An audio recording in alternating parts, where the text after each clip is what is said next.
there's a viewpoint near to here where we were able to look over the Unawatuna Bay, and we could see with the sort of frequency of 5 minutes the bay would empty completely, and we could see the coral in the bay, and then a couple of minutes later the bay would have filled up again. There was no beach visible at all, and then the process would repeat again and again. I couldn't see anything around me, and I couldn't think about what was going on. All I could see was, you know, when I was swept into the kitchen, all I could see was, that's the door, that's where I have to get to. When I got to there, I saw, that's the pillar, that's where I have to get to. I could just see where I had to get to. And I still don't know what was going on around me. I don't know what was going on. I was just focusing on things or people that would get me to the next stage, that's all.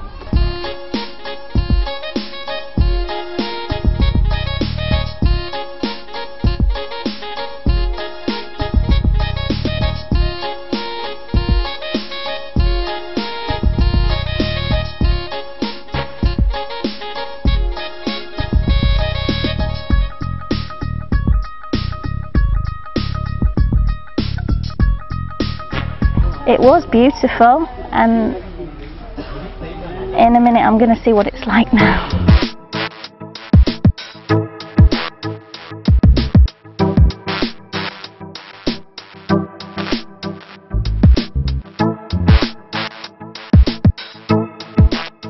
We sat there watching the water come in and recede. About 9 times in all I saw that happening. And when it pulled back, when the tide went back, you could see the coral. I mean, it was empty for about a mile, and then you saw it coming in. But it never, even from here, they never seemed like huge waves. It was almost like akin to, you know, a battle in the 19th century when the generals sat on top of the hill and watched their soldiers die 2 miles away below. They drink tea and eat lunch with champagne or whatever at the time. And it, you know, it wasn't that luxurious, but it was a bit like that. You saw the water coming in and going back, and that's really the extent of what happened to me.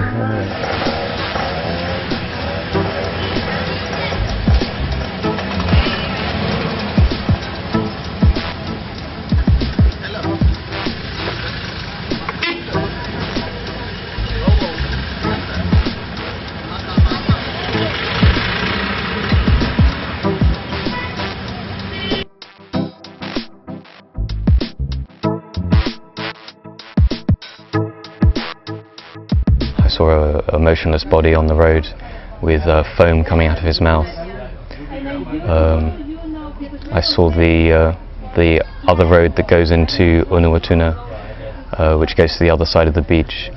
People were running out of that. The water level had come right up to where that road meets the main road to Galle.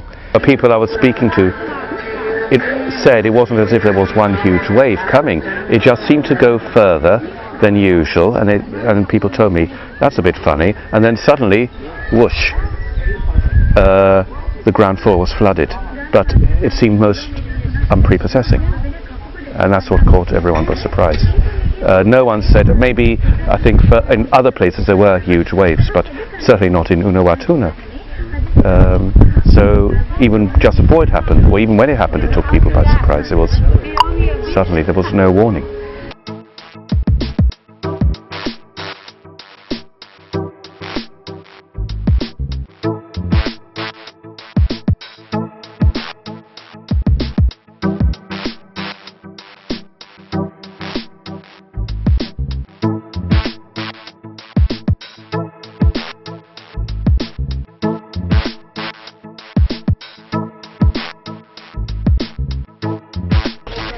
We kept hearing there was going to be another wave. That was the thing on the radio, because we were listening to the BBC World Service and we were listening to Sri Lankan news, and the guys here were translating it. And we kept hearing that there was going to be another wave. The first day, so it happened at 9 o'clock in the morning, and we heard there was going to be another wave at 7 o'clock. Then we heard it was going to be at midnight, then we heard it was going to be at 3, and we were getting messages from the UK saying, be careful, there's going to be another wave. And we never knew when. They've all been wonderful. Oh yeah, I know everybody I've met. I mean, I know there's thieves and bad people, but in some ways, even, you know, when they're taking stuff, they're taking it because they need it for some reason. They're not, even if they're stealing something, it's because they need it, or they need the money from selling it or whatever. It's just the same as, I mean, when you lose anything anywhere to a thief, it's because they needed it for a reason. We know it's not secure. Even here in the house, we have to lock all our valuables away all the time, just in case, because there's people walking past all the time and you don't know who they are, and everybody's coming in and out and you don't know who it is.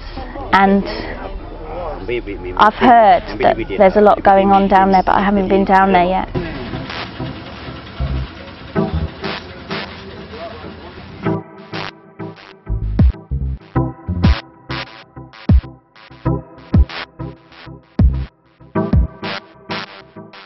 It's been difficult to get hold of anybody.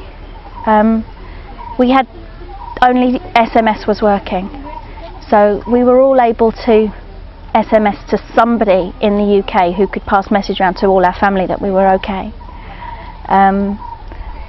But we haven't heard anything from anybody else. We hear a lot of rumours about buses from the High Commission, but we never see anything.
Possibly, but not for some time anyway. I wouldn't rule it out, but it may not be on my hit list. It wouldn't put me off. I mean, this is like never happened before, so you can't say, oh, you know, I'm not going back in case this happens again. It's not put me off because of that. New Year, I want to feel it in Holland, not here.